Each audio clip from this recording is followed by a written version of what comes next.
I want to see what the Janta thinks, respondents in the C-Voter poll, when they were asked, will Arvind Kejriwal quit the India alliance after the Delhi Services Law?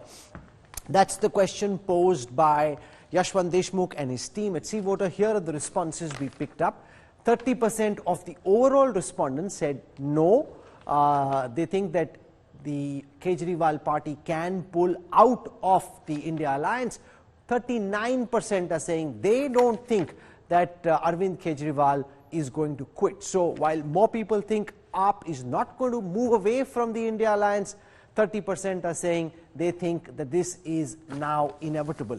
On that note, let me go across first to Jasmine Shah and get his sense, because this has created new bitterness and acrimony. In any case, at any time, when the question of how these 7 seats will be distributed between AAP and the Congress would have been discussed and debated, it would have been highly contentious. Will it be 4-3, 3-4, 5-2, 6-1? That would have been always problematic. Now you've got a situation which seems to suggest, Jasmine, to viewers, that maybe there may be no alliance at all.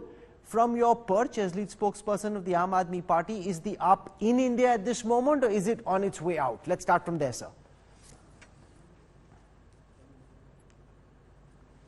Rahul, first let me say that there is absolutely no change in position as far as AAP being part of the India alliance or not. And you know, there are definitely the people of BJP and certain friends of BJP, some in the media and some in other parties, who are trying to destabilize the India alliance because they know that they don't stand a chance against the India alliance. But India alliance is here to stay. Aam Aadmi Party is here to stay as a part of the India alliance, and we will make sure that in 2024 there is a resounding victory that India alliance gets. But we will have to understand, Rahul, that these murmurs that you hear from 1 or 2 leaders in the Congress, who are they? Has Mr. Kharge said anything? Has Mr. Rahul Gandhi, Mrs. Sonia Gandhi, has any national leader, has any member of parliament, has any MLA of Congress said anything? No.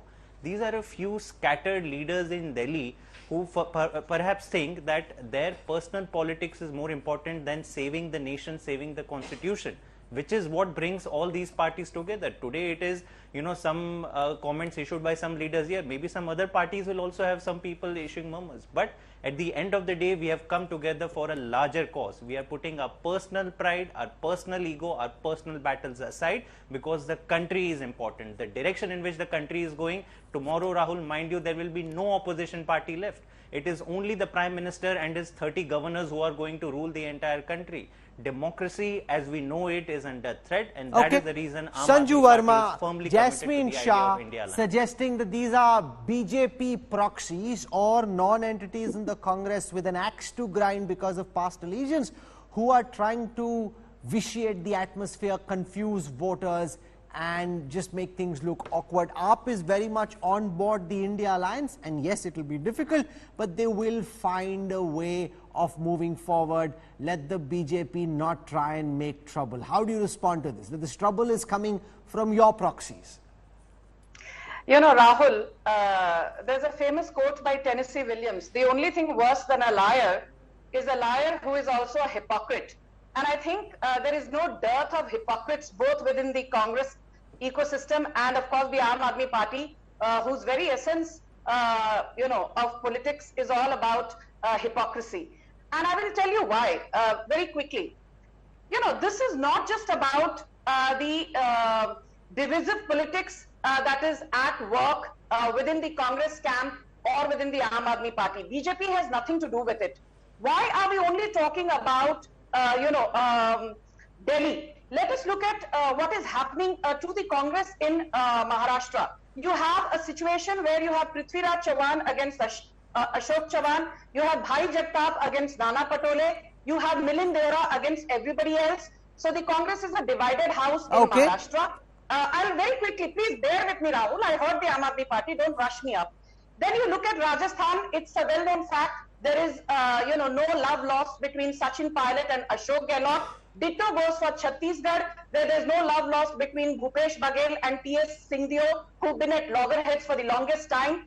Now, within this entire framework, you juxtapose another party called Aam Aadmi Party, which has suddenly decided initially to offer conditional support based on whether the Congress would offer its allegiance to the Aam Aadmi Party on the Delhi Services Bill or not. Once that support came in, Arvind Kejriwal said, "Ab to hum Congress ke saath हाथ में हाथ मिलाकर आगे बढ़ेंगे." Okay. Sandeep Dixit, mind you, in 10 seconds. Sandeep Dixit is no rookie politician.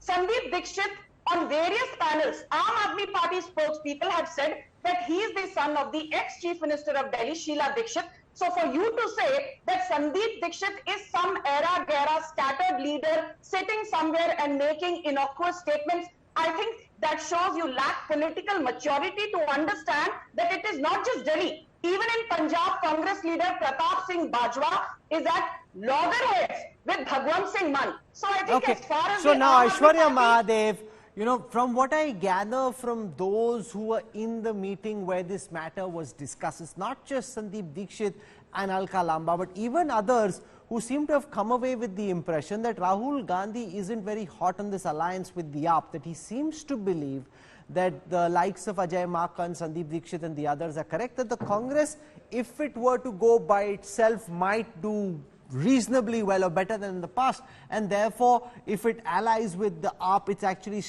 weakening its case in the long term. That seems to be the thinking in Rahul Gandhi's mind. So it's not just Alka Lamba, not just Sandeep Dixit, but even RG seems to have a different kind of position on this. Good evening, Rahul. First and foremost, when the BJP talks about hypocrisy, there is a rare kind of hypocrisy with allying with a particular party in Jammu and Kashmir and later putting the same particular person you allied with when it didn't suit you under house arrest. But let's talk about the particular apologists that seem to have been created from the media and the opposition or the government alike when trying to take down what the India alliance is. Rahul, there are a few things that need to be clarified. One, opposition parties, any opposition party, even if they are inherently parties that fight against each other, every single opposition party in this country is being stifled, is being targeted, is being attacked, and unless the leaders jump into the washing machine of the BJP, which cleanses them, you see the way that they are, subject to the manner in which that they are attacked. This initial instance, and I agree with my colleague from the Aam Aadmi Party, that one also, and as you saw, as the in-charge has clarified, there was no talk of an alliance, but we believe that the India parties have to put smaller, more local, more regional interests for a later discussion and work towards building a national consensus first. Mallikarjun Kharge Sahab has also stated this. The Congress party emphatically stands to work with all opposition parties in a manner which not only accommodates them, but also ensures that the interest of everybody is taken. Rajdeep Sardesai, is the AAP Congress alliance still on or is it likely to be off? Because both Jasmine Shah and the Congress are saying they want to ally, but the practical difficulties are too many. Well, I think as of now it's on. I mean, the fact is Arvind Kejriwal, by all accounts, is certainly going to the Mumbai meeting, which will take place on the 31st and 1st. I am told that Arvind Kejriwal has sought appointments with the top Congress leadership, and Kejriwal in particular is pushing it. The Congress, how will seats get split? What's the likely split? How will it be split is anybody's guess. I think the AAP is but that's what it will come down to. No, the AAP is open, I am told, to even 4-3 or 5-2. Who gets 4?